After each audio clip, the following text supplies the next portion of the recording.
Oi pessoal, então na aula de hoje a gente vai estudar aí as pirâmides, né, dando continuidade ao estudo dos poliedros. Esse material eu vou disponibilizar para vocês também com todos os exercícios resolvidos lá no SIGA, ok? Além dos vídeos aqui. Bom, o que é uma pirâmide, né? Vamos considerar então um plano alfa, um polígono nesse plano, que é o S, aquela região S, e um ponto V, um único ponto V fora de alfa. Se nós ligarmos todos os pontos desse polígono S até esse ponto V, nós vamos ter aí infinitos segmentos de reta. Esses infinitos segmentos de reta, eles formam então essa pirâmide, essa figura que vem lá do polígono S em direção ao ponto V. É um ponto de congruência de todos esses segmentos de reta. Ok? Os elementos da pirâmide são chamados de base, aquela região poligonal S que a gente tem lá, o polígono. O vértice da pirâmide é V. Veja, é importante ressaltar que V é o vértice da pirâmide, mas a pirâmide tem os outros vértices da base, ok? Então aqui a gente pode ver uma base aqui em forma de hexágono, nós temos 6 vértices na base, mais o vértice da pirâmide, que é esse vértice de fora ali. Então quando eu falar vértice da pirâmide, eu estou falando desse vértice aqui, mas ele tem outros vértices também, beleza? As faces laterais. Que figura formam as faces laterais da pirâmide? Triângulos, né? Você tem aqui uma aresta da base, a B, e as arestas laterais que vão em direção ao vértice da pirâmide. Então as arestas da base, como a gente já falou, são os lados do polígono. As arestas laterais são esses segmentos que vão do vértice da base até o vértice da pirâmide. E a altura da pirâmide. Gente, a altura sempre é uma relação de distância, ok? Então a altura da pirâmide é a distância desse vértice até o plano alfa, o plano que contém o polígono da base. Lembra que quando a gente falou de distância sempre é calculado perpendicularmente ao plano, ok? Beleza, vamos lá. Como que nós vamos classificar as pirâmides? De acordo com o número de lados da sua base. Então nós temos ali uma pirâmide com base em forma de triângulo, é chamada de pirâmide triangular. Interessante falar da pirâmide triangular é que eu posso girar ela e colocar em cima das outras faces como base e ela continua sendo uma pirâmide triangular, né? Porque as outras faces também podem ser bases. Agora, a pirâmide quadrangular, a base com certeza é aquele quadrilátero, ok? Quadrangular não quer dizer que é um quadrado, mas sim um quadrilátero na base. E as faces laterais triangulares. E aqui uma base pentagonal, então uma pirâmide pentagonal. Então o nome da pirâmide vai de acordo com o nome da figura da base. Beleza? Bom, dando continuidade aqui, representações planas de uma pirâmide, né? É a sua planificação. Ela pode acontecer de diferentes maneiras. Você pode ter aí a planificação deixando a base no centro e planificando as faces laterais, ou abrindo as faces laterais conectadas umas às outras e a base conectada a qualquer uma dessas faces laterais, ok?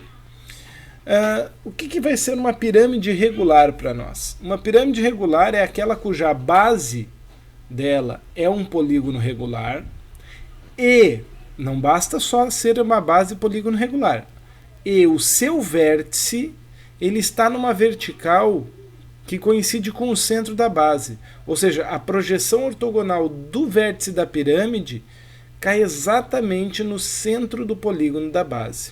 O que a gente tem que lembrar, né? Que o centro do polígono, de um polígono regular, é o centro da circunferência circunscrita a esse polígono. Também pode ser o centro da circunferência inscrita no polígono, certo?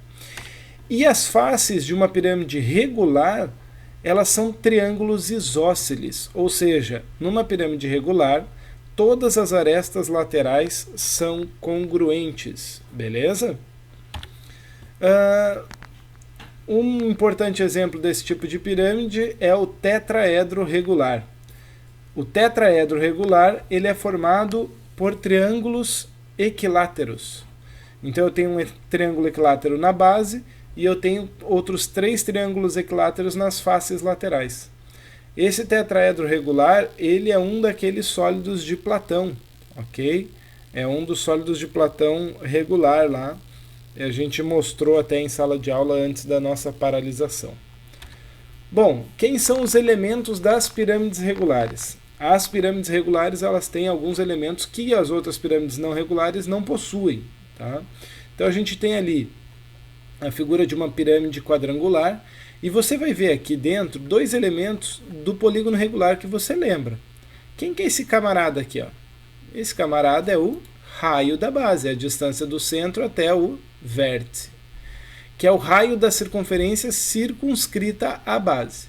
Mas eu também tenho o raio da circunferência inscrita na base. Lembra o nome que ele recebia? É o apótema da base, exatamente. O apótema da base e o raio da base são elementos do polígono regular que forma a base. O raio é a distância do centro ao vértice e o apótema é a distância do centro ao ponto médio deste polígono, ok? E aí surge esse elemento aqui, ó. Esse cara é a altura desse triângulo isósceles aqui, concorda? Mas na pirâmide ele recebe um nome especial, ele é chamado de apótema da pirâmide. Então a apótema da pirâmide só existe em pirâmides do tipo regular e ele é o elemento que faz a altura da face lateral, beleza? Por que é interessante conhecer esses nomes? Porque eu posso relacionar eles com a altura da pirâmide que está aqui e com as arestas da pirâmide que eu já conheço. Então, olhando para essa pirâmide aqui, você enxerga a aresta lateral, que é que ele chamou de A, a aresta da base, que ele chamou de L, raio da base é o R, apótema da base aqui é o M, a altura da pirâmide é H e G o apótema da pirâmide. E como ele é a altura de um triângulo isósceles, que é a face lateral, lembra que a altura do triângulo isósceles cai exatamente no ponto médio da base. Ou seja, divide essa aresta da base em duas partes iguais, metade de L e metade de L. Quais são as relações métricas que eu consigo encontrar aqui? Ó, estou falando de triângulo retângulo. Onde que eu tenho triângulo retângulo ali? Ali eu posso ver alguns triângulos, mas três são os mais importantes, tá? O primeiro deles é esse que liga aqui, ó, o apótema, G, o apótema da pirâmide, com o raio da com o apótema da base, perdão, M, e com a altura H. GMH forma um triângulo retângulo onde G é hipotenusa, logo, G ao quadrado igual a M ao quadrado mais H ao quadrado. É o teorema de Pitágoras, certo? Bem tranquilo. Posso enxergar um segundo triângulo retângulo se eu olhar aqui, ó, a aresta lateral A, metade da aresta da base, L sobre 2, e o apótema da pirâmide. E agora o apótema da pirâmide passou a ser um dos catetos, junto com L sobre 2, e a aresta lateral é a hipotenusa. Logo, eu vou ter que a aresta lateral ao quadrado é igual a metade da aresta da base ao quadrado, mais a apótema da pirâmide ao quadrado. E um terceiro triângulo que vai ser útil também é quando eu ligo aqui, ó, vértice A ao centro, eu tenho o raio da base, do centro até o vértice da pirâmide eu tenho a altura da pirâmide, e de V até A é uma aresta lateral, é o A, certo? Então eu tenho um outro triângulo retângulo com A como hipotenusa, mas agora com altura e raio como catetos. Então eu posso fazer Pitágoras aqui. Você vê que eu fiz 3 vezes Pitágoras, só isso. Tá? E aí você pode enxergar esses triângulos na sua pirâmide. Então não precisa ficar decorando isso daqui. É o teorema de Pitágoras, que você já conhece, aplicado aí em elementos da pirâmide. Uma revisãozinha sobre as bases, né? Se elas são polígonos regulares, existem 3 que mais aparecem. Um deles é o triângulo equilátero. Como que eu calculo aqui o raio e o apótema do triângulo equilátero? Né? Vamos lembrar isso aqui. Lembra que raio era 2/3 da altura e apótema era 1/3 da altura, né, de um triângulo equilátero. Já colocando em função desse lado L, que seria a aresta da base, já que a altura é lado raiz de 3 sobre 2, eu tenho que o raio é lado raiz de 3 sobre 3 e o apótema é lado raiz de 3 sobre 6. Ou ainda que o raio é o dobro do apótema, faz sentido, né? Se um é 1/3 da altura, o outro é 2/3 da altura, o raio é o dobro do apótema. Beleza? Então se achar um, você sabe o outro rapidamente. No quadrado, lembra do quadrado? O raio é metade da diagonal e o apótema é metade do lado. Só que a diagonal é lado raiz de 2, então eu posso escrever que o raio é lado raiz de 2 sobre 2, metade da diagonal, e o apótema é lado sobre 2. A aresta da base, no caso, é o L, né? Fazendo uma comparação entre raio e apótema, posso escrever que raio é apótema vezes raiz de 2. Faz sentido. Se eu pegar essa expressão, multiplicar por raiz de 2, eu chego na expressão aqui de cima.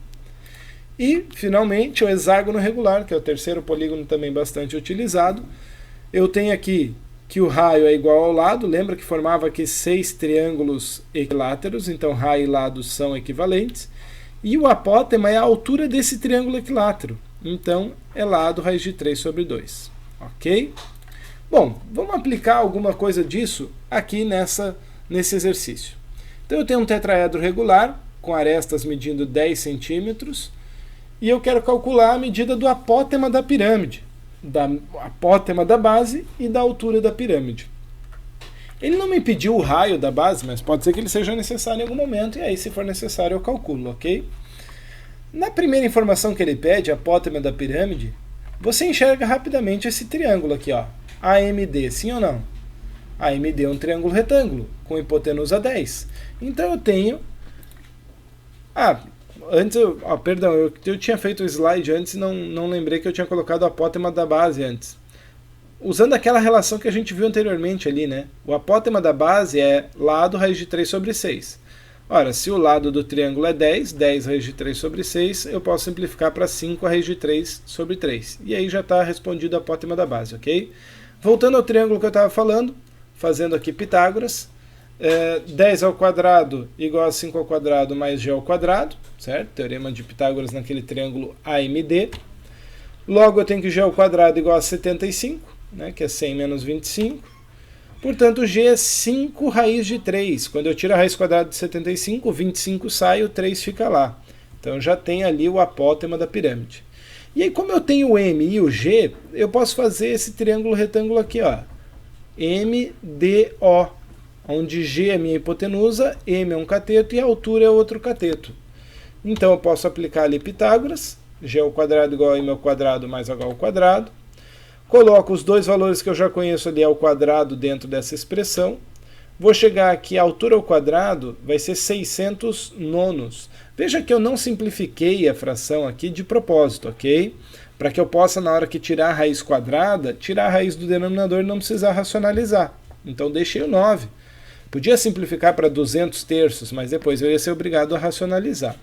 Então, deixando assim, aqui você entende que eu já elevei esse ao quadrado e subtraí lá, beleza? E aí falta só tirar a raiz quadrada. Quando eu vou tirar a raiz quadrada de 600, eu sei que ela não é exata, mas eu sei que é 6 vezes 100, e 100 tem raiz exata, então eu posso tirar, vou ficar com 10 raiz de 6 sobre 3, como eu falei, eu deixei o 9 justamente para a hora que tirar a raiz não precisar racionalizar. Essa é a altura da pirâmide. Então aqui, com a única informação que eu tinha, que era a aresta, você vê que rapidamente eu achei aqui o apótema da base, o apótema da pirâmide e a altura da pirâmide. Ok? Essa é a primeiro vídeo sobre pirâmides, a nossa introdução. Na sequência, nós vamos continuar com o conteúdo